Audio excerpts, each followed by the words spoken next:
Hi everyone, welcome to the visual guide for Dzemael Darkhold. This is a level 44 optional instance that you'll unlock in the Coerthas Highlands in Final Fantasy XIV, A Realm Reborn. My name is Mistech, and I'll be your dungeon guide. For those of you that have done Stone Vigil, you'll notice a familiar mechanic as you travel throughout this instance, the all-seeing eye.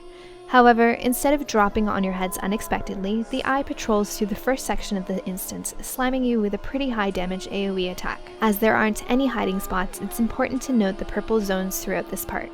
When you stand in them, these zones give you a buff that offer protection from the eye's damage. You'll notice that I pull the majority of the trash into these zones, often running ahead to the next zone at any opportunity to avoid that excess damage. There are a number of Magitech terminals to activate throughout this instance. These will open doors to different sections of the dungeon, and to activate them you are required to stand in them until they open. They don't seem to activate any faster the more people you have in it. The first boss is the All-Seeing Eye, the same fellow that's been harassing you throughout the instance so far. You'll notice that his room has the same purple zones that you've been using to avoid damage.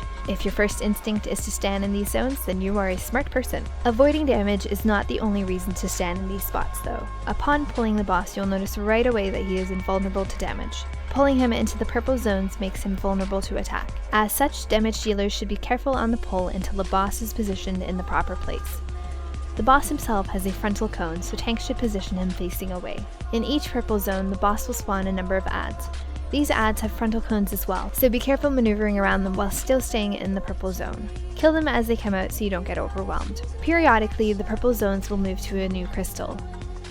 The group needs to move with the boss onto the new patch and repeat until the encounter is over.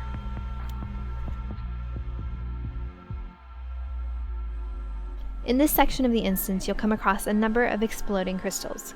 These do damage in a set radius around them and might be triggered by running past them. Think of them like the sand traps in Cutter's Cry.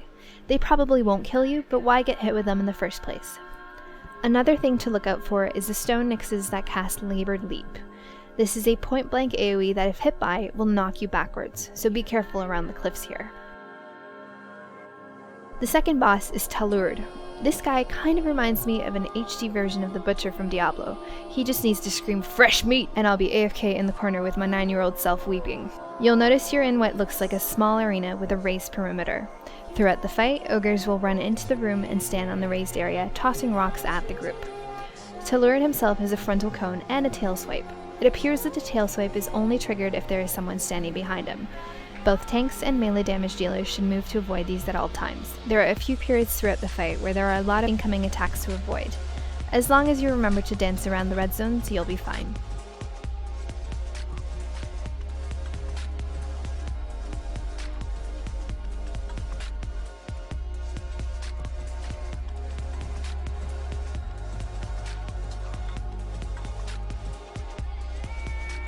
The last boss is Batrel. How cool looking is this guy?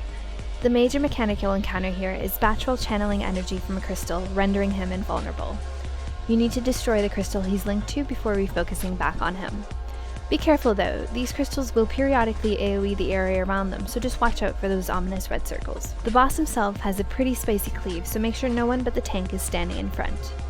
The next major ability you'll encounter is Desolation. Batrel will focus a party member and fire off 3 consecutive column attacks wherever the player is standing at the time of the cast.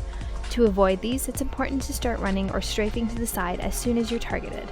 Also, any player caught in the column will take damage, so the rest of the group should stand away from that focused player. At 25%, Batrel will unleash his fury and begin to summon void zones that will change position throughout the rest of the fight. These void zones do a lot of damage to anyone standing in them, so movement is key here. Essentially, he's just giving you less room to deal with the same set of attacks. This can get pretty hectic, but as long as you're thinking ahead with your positioning, it's fairly easy to handle.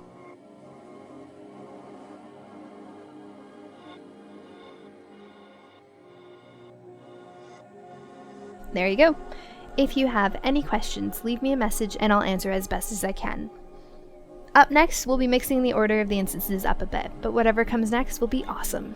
As always, thanks for watching. Till next time.